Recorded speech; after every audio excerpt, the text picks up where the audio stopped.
Hi everyone, welcome back to Reading Spirits and Chai Sips. I'm your girl Tasha Bonet, and I thought it was time that you get to know me through the books that I like.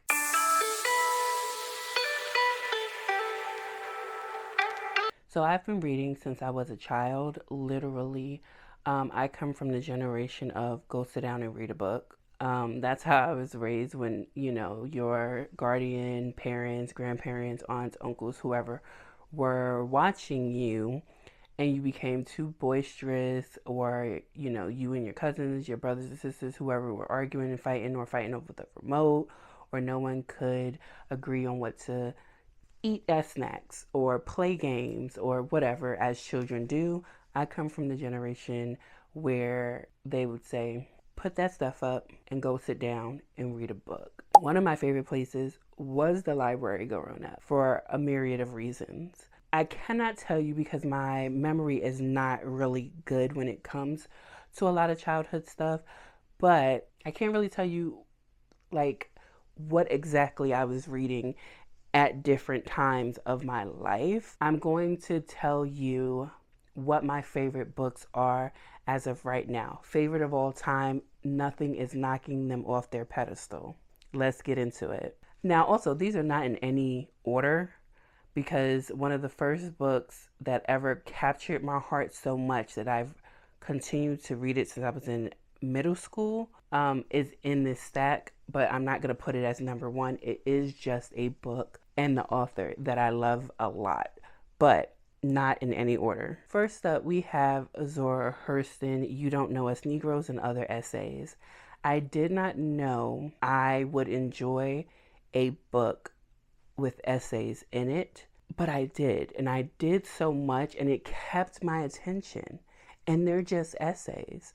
They're just Zora Neale Hurston's words and feelings and thoughts, and the way she put words together about her time and her place in the world as it was during this time. I loved it. All of these books will be 5 out of 5 stars, no notes from me, even if they do have problems. But this, I annotated it. I just enjoyed this book so much.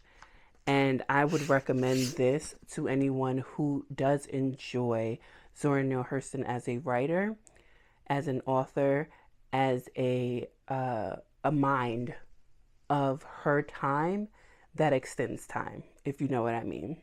Next up is Lost Boy by Christina Henry. And you may think, how do you go from literary to fantasy in this way? It's just good. I have yet to see someone do Peter Pan and Captain Hook this way and me love it so much. If you are not new to my channel, you know that I enjoy a retelling, a reimagining, and usually the favorite ones of mine are the ones that do Peter Pan because there's so many moving parts to a Peter Pan story, so many characters, so many things you can do with it that I just enjoy them all. But I believe out of every single one that I've ever read, it would be this one. And this is told from the perspective not of Peter Pan, but of Captain Hook. And you may think it is a harsh story, but it is not for children. And I don't even think the original story should have been for children, but this one is not for children. This is a YA to adult reimagining and retelling of a story that we've heard of for many, many years.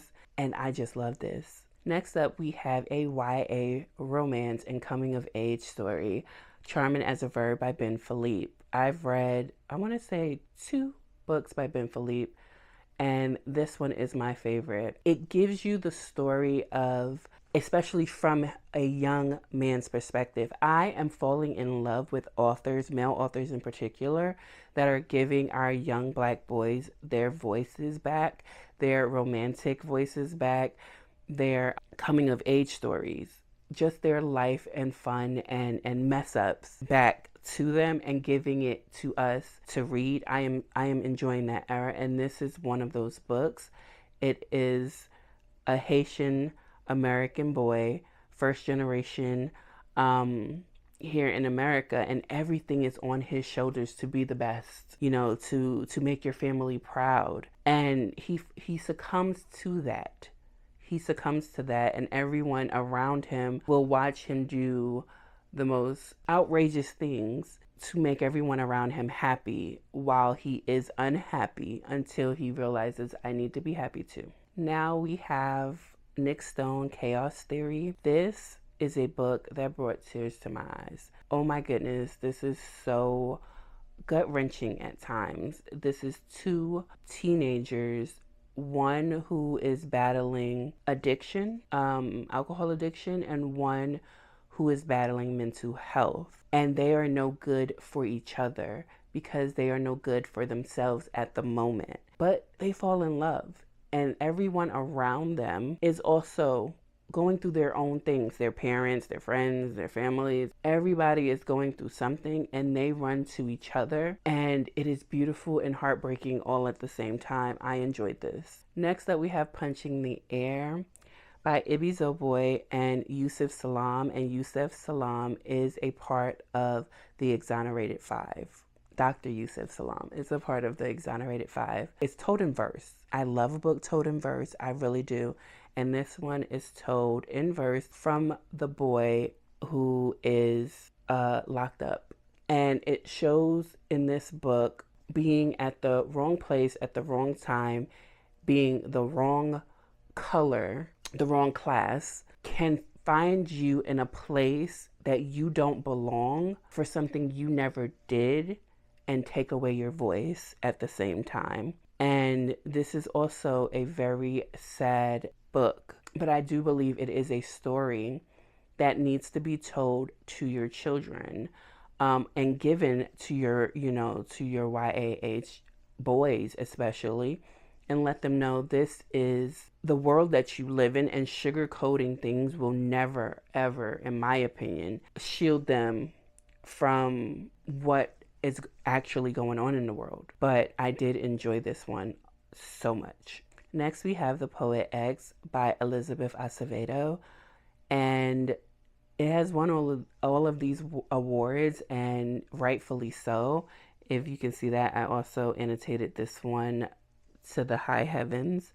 And this is an Afro-Latina girl she has a twin brother. Her twin brother is LGBT, and she is just her.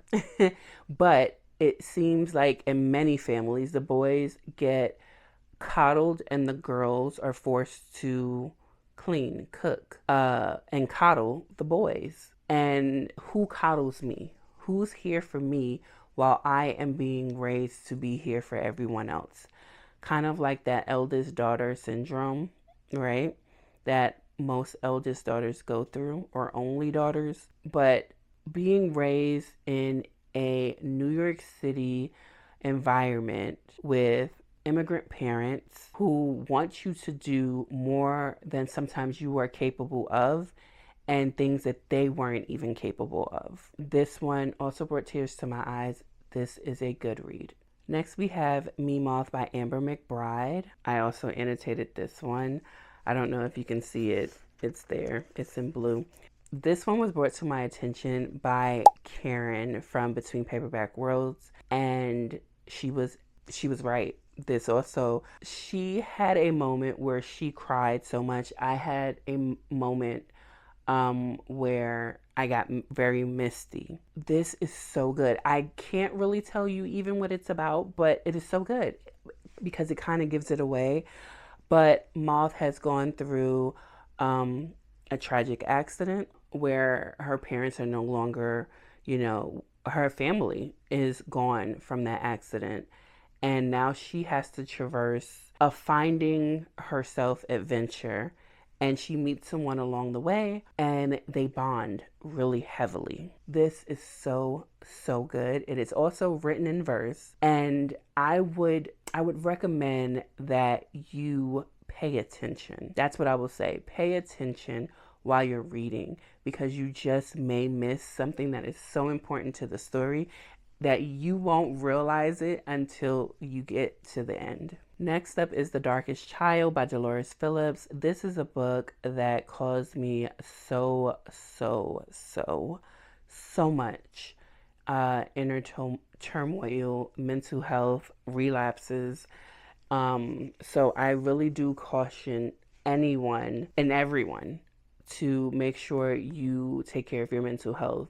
If you decide to read this, be very careful and kind to yourself. This is about the darkest child in a family.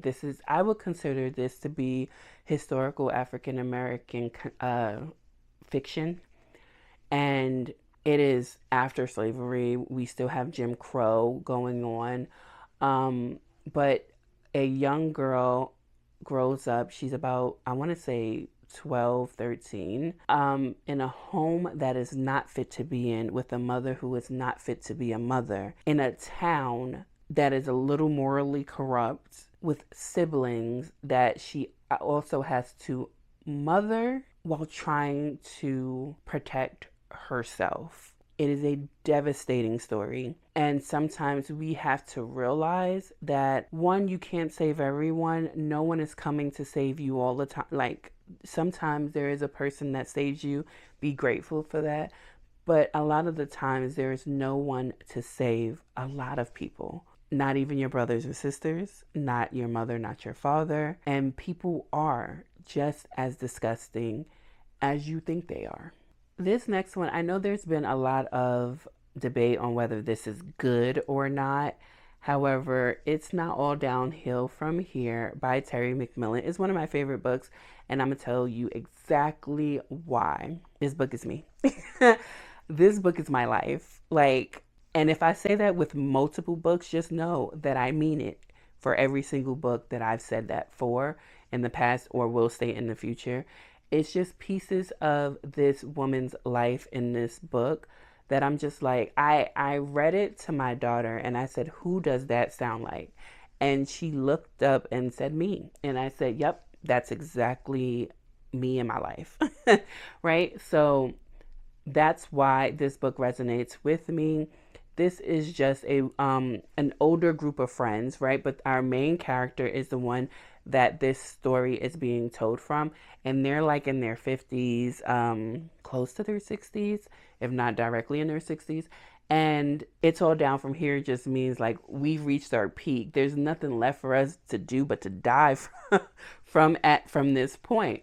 And I'm not saying that that's my life, because I am only 40, but when you've reached the pinnacle of everything, you've done everything that you've wanted to do, you've seen everything you've wanted to see, you've experienced a lot of things in your life, you've had kids, you've been married, you've done all the things, sometimes you do tend to look and go, what else is left? Is there another wind that I can catch for, for part 2 of my life, part 3 of my life, whatever part you're on? And I enjoyed this book so much. Next up, we have Passing by Nella Larson. This is a very short read, and I annotated a little bit, if you can see these tabs right here, just a little bit. There were some things that just happened to catch my eye, so I'm going to read one for you. Is it stupid to want my children to be happy at the expense of proper preparation for life and their future happiness? Yes. And I'd feel I hadn't done my duty by them if I didn't give them some inkling of what's before them. I think most of you may already know, but this book is about 2 women, one who passes or who can pass as a white woman, and one who can pass as a white woman and doesn't all the time. I think this is a telling story because, as I've always thought, and as you should always think as well, many things can be true at once. For the woman in this book who passes, who decides one day, I don't want to be black, I want to be white, it seems a lot easier on that side. No, she does not have to deal with the everyday occurrences of being a black woman in America. Her life is not a joyous and happy one either. She goes through her own things of hiding who she really is, and listening and being in rooms with people who, if they knew who she was, would kill her. Then you have the woman who can pass as a white woman, marries a black man, has her whole life, with her identity at the forefront. No matter what I look like, I am a black woman. Remember that. I am a black woman. But also, when she is alone and she can pass, if it's convenient for her, she will. And two things could be true at once. Do I love being black? Absolutely. But does she also sometimes wish she could have the simpleness of just being a white person in America? Absolutely. I love this book. The ending of this book was explosively jarring because I was not expecting that. Next, we have Of Mice and Men by John Steinbeck. If you have not read this book, now I know a lot of people read this book in high school and college. I didn't. I did see the movie Of Mice and Men a very, very, very long time ago that I didn't really remember anything about it, but reading this little book, and it's so tiny, it's almost as if it's a short story, right? It is so good, it is so poignant, and it is also sad. But also, there's a piece in this book, I don't know if anyone has ever picked up on it, maybe everyone has picked up on it, but there is a black man in this book, and John Steinbeck writes about his dilemma. And I don't think many people during the time that John Steinbeck was writing this paid attention to those kind of things in all of their literature, and I'm glad that he did. But this is two friends.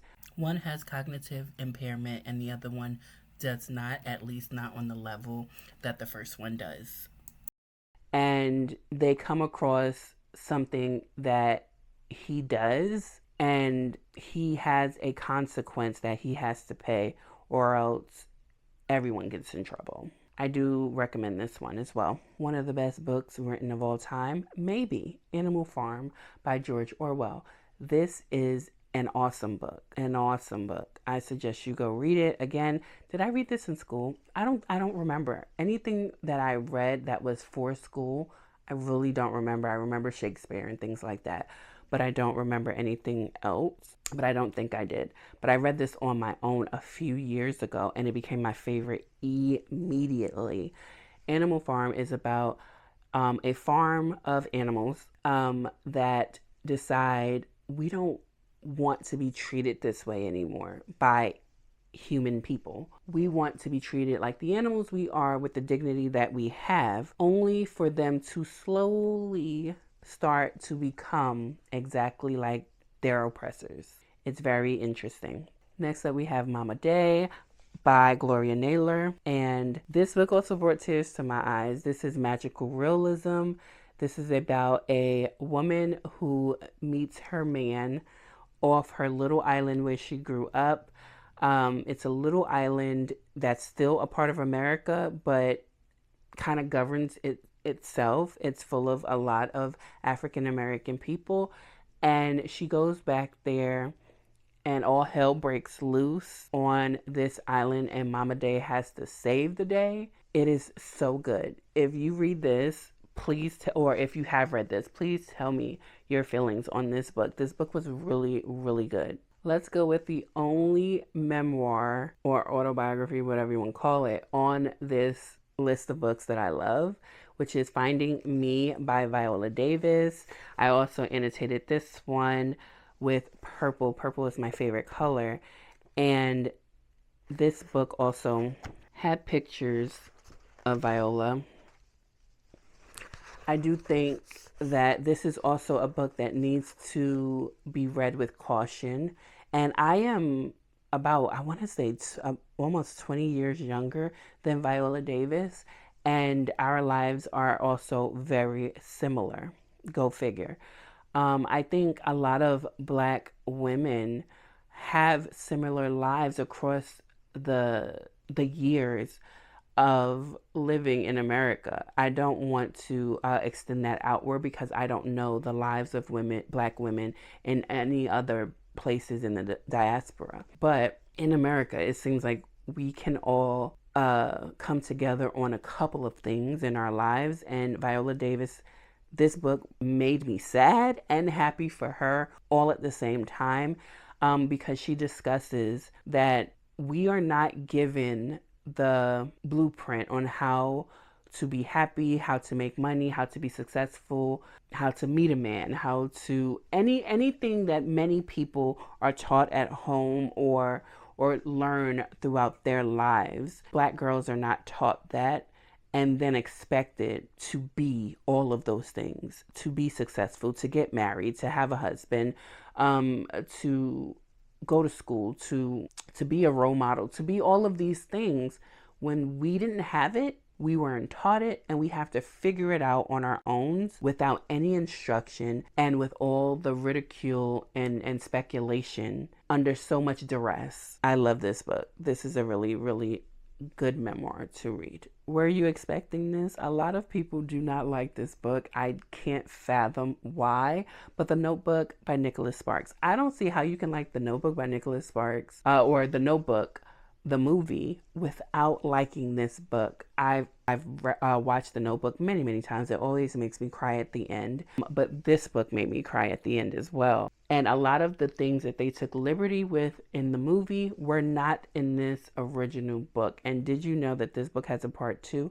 It's really not worth reading. I wouldn't do it if I were you. But it is just a love story. It is a man talking about his love for this woman that he met one summer and their time throughout the years and where they ended up by the end of it. And it's just beautiful. It's just a beautiful story. If you haven't seen The Notebook, watch it. But I do recommend you read this book. I just think it's a cute book, a cute love story. Next up is Black Indians, A Hidden Heritage by William Loren Katz. I will say we know that Native Americans are Native Americans. It's called Black Indians because of the word that they were called back then. I'm not trying to be harmful in any way. But William Loren Katz is also a white man. But I also annotated this one. This is history that is whitewashed. This is a part of our history that people like to cover up, to act like it didn't exist, to act like there was no intersectionality. And that's why this is here, because there is an intersectionality between Black Americans and the Native Americans here in America from the time that Black people or African people were dropped off in America all the way up until Civil War, right? There is an intersectionality because Native Americans helped Black people and Black people ran to Native Americans a lot of the times. This book is so good. It tells a very succinct history. And then this is also for children. I want you to know that this was written for, I think it was elementary or middle school age children, because they did not want William Loren Katz writing this for adults, and they felt like no one cared enough about this as adults. So here, we'll give it to the children for them to learn, and it'll be that. I found this book to be amazing. It was written well. It gave his good history. And it merges with what you already knew with some things you might not know. I will recommend that you pick this one up as well. Last but not least is Their Eyes Were Watching God. Yes, I have 2 copies of it. This one is the one that I highlight, and this is the one that I reread the most. I've been reading this book since middle school. I was introduced to Zora Neale Hurston, Their Eyes Were Watching God, when I was in middle school, in 7th grade to be exact. That is when I started to kind of remember what I read. I can't remember exactly what I read before this or exactly what I read after this, but this book changed my life. So this book has followed me from 7th grade all the way till now in my 40s. Mother, wife, veteran, all of those things. This book has been with me through everything, because I had yet in school read a book that wasn't a school book, that wasn't like Shakespeare or something like that. And this one was it. And the language and the way that she talked, it just brought something out of me, a reverence for reading and a reverence for writing. And I've never looked back. This one has beveled edges. This is the 75th edition. I owe my reading and my reading journey to Zora Neale Hurston 100%. So that brings us to the end of this video. Let me know if you've read any of these books. If you have any of these books on your all-time favorites, will you be checking them out later? Just because they're my favorites don't mean they have to be yours, but I do vouch for them. I really, really do. Don't forget to like, comment, and subscribe, and I will definitely see you in the next one. Bye.